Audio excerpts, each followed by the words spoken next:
Writing a song is a pain in the neck. You copy what these YouTube gurus tell you, but your music still sounds bland. And I should know, despite having made over 200 videos trying to help people understand chord progressions, I still struggle with making my own songs sound unique. That's why I developed a system which plots chords on different spectrums. And in this video, I'll reveal them to you so you don't have to go through all the frustration that I've experienced. By focusing on a visual method for building emotionally honest chord progressions, you will instantly write music which is more personal and allows you to fully express yourself. The first chord spectrum is by far the most important, and yet one of the most overlooked. When I was first learning to play the guitar, I thought all I needed to write amazing progressions was to master every chord in my battered old guitar case chord book. Surely the best songwriters know all the different chord types? Well, in reality, many of the most popular songs only use 2 different kinds of chords, and even though they are the most basic, they provide a wide range of emotion between them. This means they have a lot of power, and are all you need to write a song. Have a listen to the difference between these 2 chords now.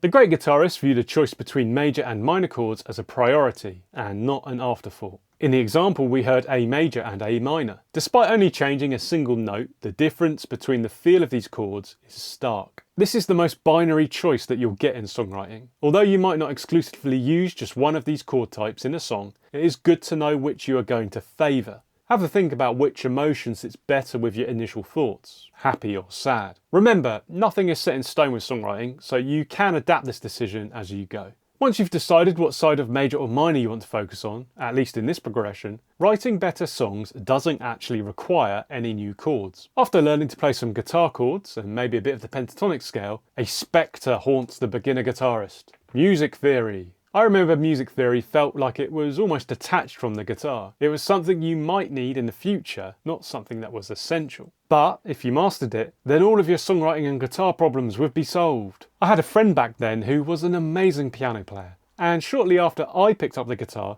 he also wanted to learn the instrument. He didn't get formal guitar lessons, but his progress seemed to be amazing, and before long he was playing through solos that were beyond my ability. I put this down to him being a naturally gifted musician with skills that I could never match. But actually his rapid progress came from his grounding on the piano, in particular his deep knowledge of music theory. The biggest unlock that I got from this was when he played me these 6 chords.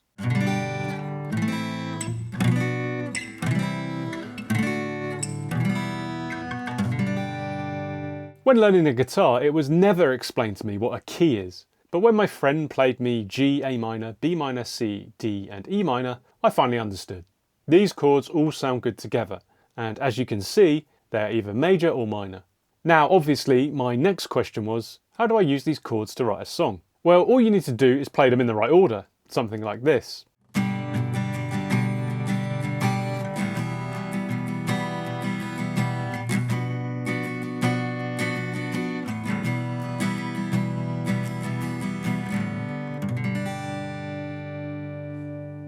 But how did I work out this sequence? The simplest way I found is by using the spectrum on screen. You can see all 6 of the chords arranged from left to right, from stable to needs to move. The most stable is the tonic chord G major, and the D major chord wants to move the most. This means the last example was particularly stable, hanging out with chords on the left hand side of the spectrum. You can also see I've labelled each chord with a Roman numeral. This is something you will come across a lot when people describe chord progressions. They indicate the different roles that each chord plays in the key. You can think of progressions as a series of Roman numerals and then apply them to any major key. But this isn't essential to know, so if you want to stick with the G major key chords, then that's fine as well. So now let's look at an example with more movement, leaning across to the right hand side of the spectrum.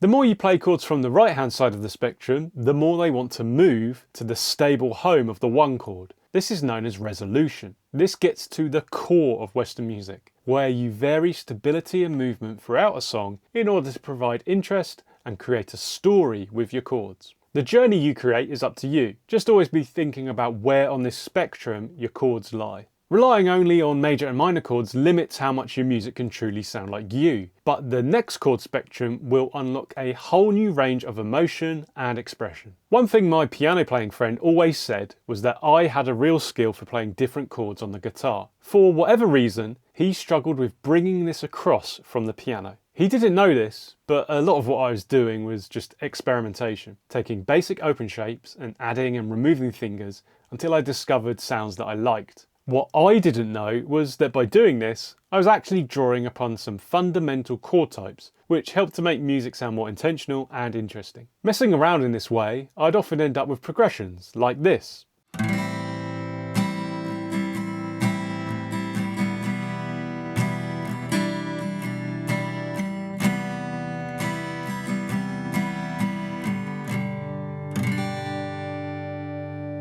This sequence used some seventh chords. Seventh chords are an essential part of songwriting, bringing in new feelings and emotions to your music. There are three main types that you will encounter, and we can plot them on their own spectrum. These are minor seventh, major seventh, and dominant seventh. These provide feelings that run from relaxed to tense. Have a listen to this full spectrum now.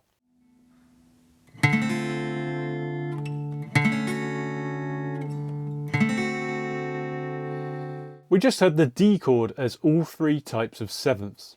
Minor seventh is like a warmer, smoother and less sad version of the minor chord. Major seventh has a bright, lush and sophisticated sound, often described as dreamy or romantic. And dominant seventh, often just called a seven chord, has a dissonant, tense sound that wants to resolve. It could also be called bluesy because it's used widely in that genre. It's important to know that a chord will feature on several spectrums at the same time, but don't panic. You don't have to have all of these things in your head at the same time. Writing progressions is a process of trial and error. Think about why you want to use a particular chord and then try it out. To help you with this, you can use the Roman numerals that we learnt earlier. Typically, major sevenths feature as the 1 and 4 chords, minor sevenths as the 2, 3 and 6 chords, and dominant seventh as the 5 chord. Seventh chords give us a nice range of sounds, but they can have a bit of an old-fashioned feel to them. So what if there was a type of chord that feels like something completely different, detached from the major and minor binary that we started with? One of my songwriting friends, by his own admission, is not a great guitarist. But despite this, he will often reach for one of the most interesting chords in music, in progressions like this.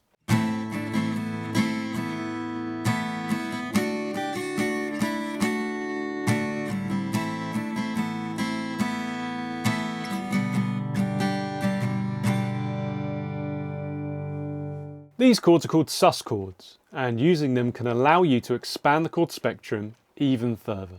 They come in two flavours, sus2 and sus4. Sus2 chords have a unique open sound. They possess an ambiguous and dreamy quality, making them feel unresolved. Sus4 chords have a similar open feel, but are often used to build tension before resolving to a more stable chord. If I plot these on the existing 7th chord spectrum, from relaxed to tense, then it could look something like this. The dreamy sus2 sits alongside major 7th, while sus4 is more at home near the tenser dominant 7th that wants to resolve.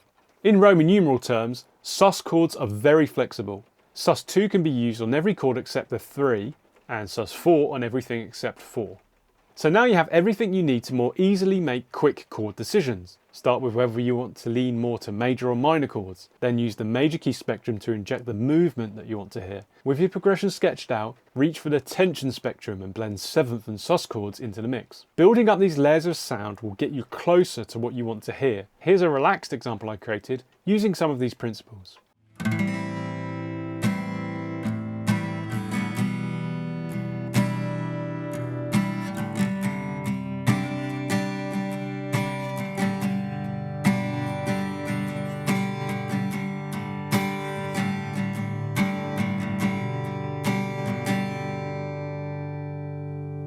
Now we've learned about applying chord spectrums to write progressions, but the real problem is deciding which of these chords to use. To narrow down this choice, watch the video on screen. It will show you that learning why you want to write songs is the most important lesson for any guitarist.